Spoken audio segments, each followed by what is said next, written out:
BFM Business, Good Morning Business, l'interview. Il est 8h18, les infiltrés, comment les cabinets de conseil, comment les consultants ont pris le contrôle de l'État. C'est l'objet de votre travail qui a duré 3 ans, Caroline Michel-Aguirre, avec votre confrère Mathieu Aron, vous êtes tous les deux journalistes à l'Obs. Et donc, voilà, vous faites ce bilan, nous sommes gouvernés par des consultants. Alors, on va prendre secteur par secteur, après... On se demandera si c'est vraiment si grave que ça.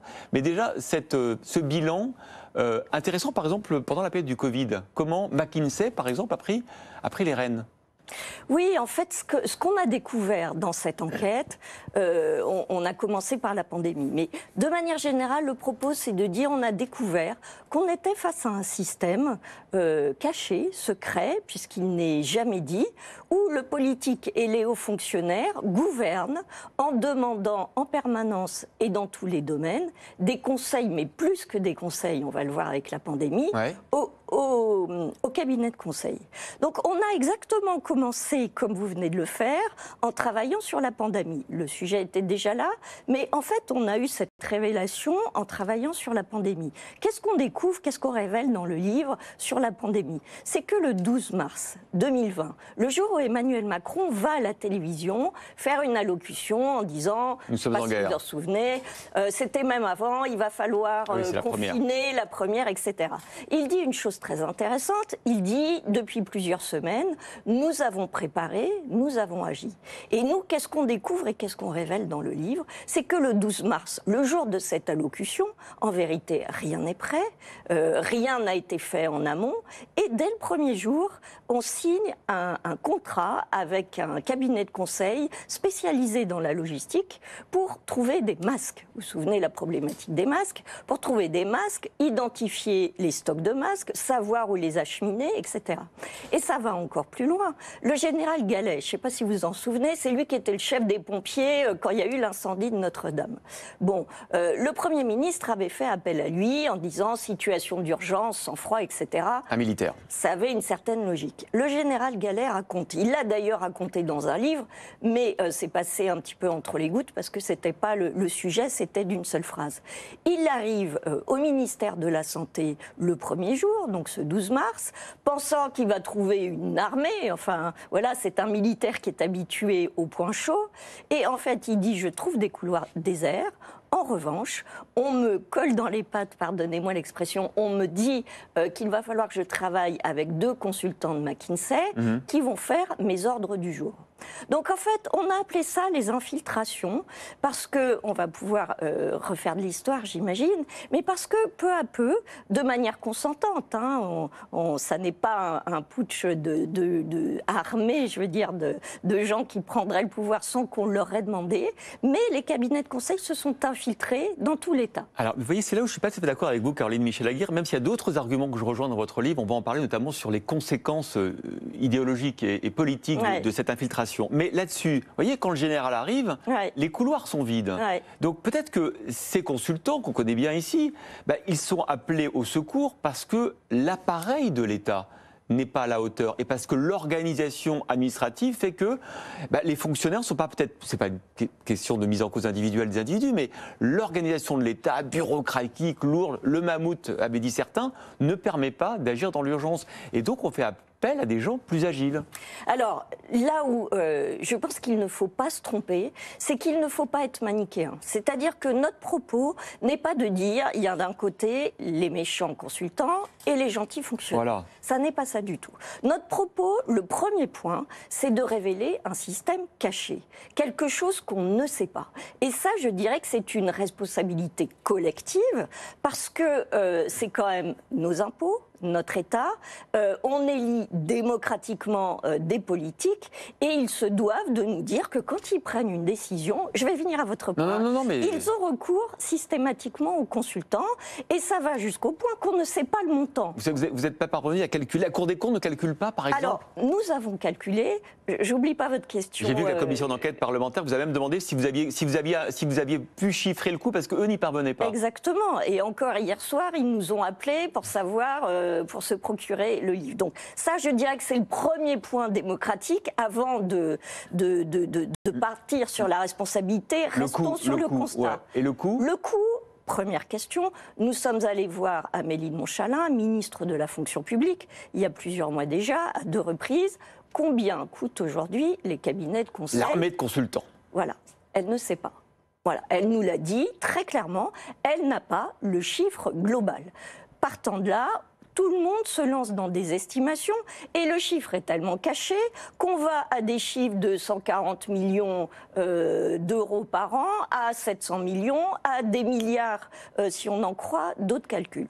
Nous, on a fait un calcul en partant des organisations syndicales, donc le Syntec, le syndicat des consultants, pour ce qui est du conseil en stratégie en management.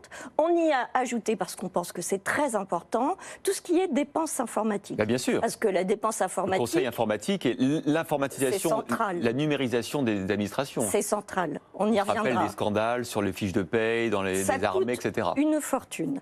Donc, en ajoutant ça, on arrive déjà de chiffres donc, officiels à 1,5 milliard d'euros. Ce qui, dans le budget de l'État, n'est pas colossal non plus. On va y venir. Bon. 1,5 milliard. C'est exponentiel. Et on ne prend pas là-dedans la défense, qui est encore un autre sujet à part. Donc on fait une estimation entre 1,5 milliard et 3 milliards d'euros. Alors vous me dites, c'est pas colossal. Je vais vous répondre sur la fourchette haute, c'est le ministère de la Culture. Donc, en effet, ce n'est pas les 1000 milliards de budget de l'État, on est d'accord. Mais ce sont 3 milliards. Ce sont 3 milliards qui ne sont pas dits, qui ne sont pas contrôlés et qu'on estime, c'est-à-dire dont on n'est pas le montant. Donc je reviens à votre question, est-ce que ce sont les méchants consultants qui ont pris le pouvoir sans qu'on leur ait ouvert la porte ?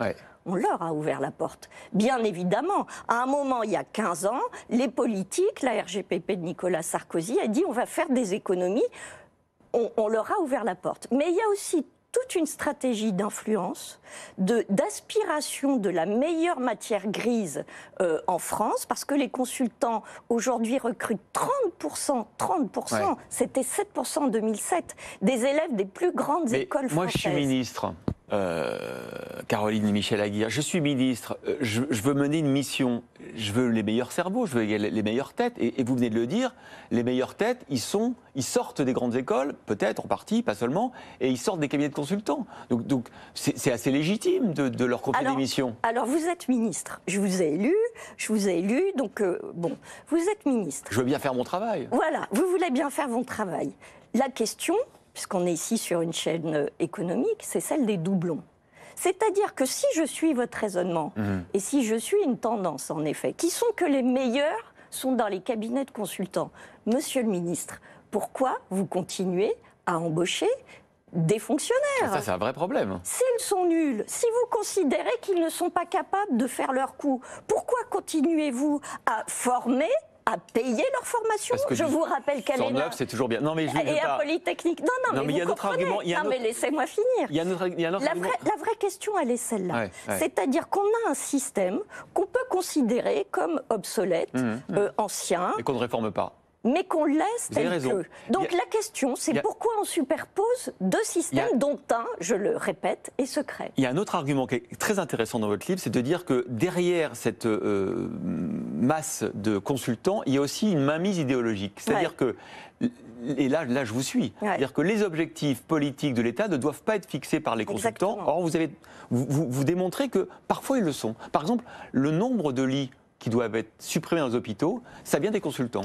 Alors, c'est le cœur. En fait, c'est le cœur politique du sujet. C'est-à-dire qu'au départ, le recours aux consultants est présenté comme une mesure technique. Vous venez de le faire. Je prends les meilleurs parce que j'ai un problème ponctuel, j'ai une crise, j'ai une pandémie, j'ai un problème informatique. Je vais chercher les meilleurs cerveaux. Ça n'est que technique. Olivier Véran, tout le monde vous dira ça. C'est un appui technique. En fait, non. C'est une décision politique. D'autant plus que, en fait, ces cabinets de conseil, dans un travail intense et très efficace de lobbying et d'influence, vont dans les think tank, vont dans les cabinets des ministères, vont voir les ministres et leur disent « Bonjour monsieur le ministre, vous avez un problème, prenons l'exemple des lits d'hôpitaux. Moi, McKinsey, je vous dis que si je fais un benchmark européen, une comparaison, vous avez 20 à 25 lits d'hôpitaux en trop en France. » 25%, hein. 25%, pardon, 20 à 25%, ouais. Un quart de lits d'hôpitaux en France.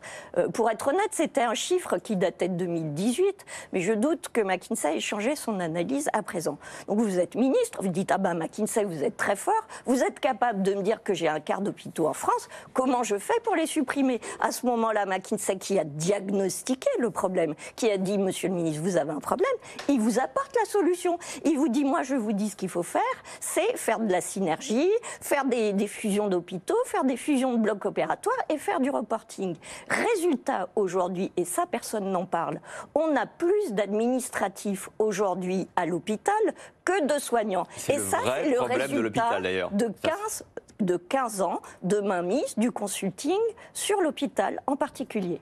C'est passionnant. Les infiltrés, comment les cabinets de conseil ont pris le contrôle de l'État? C'est votre thèse, Caroline Michel-Aguirre, avec Mathieu Aron.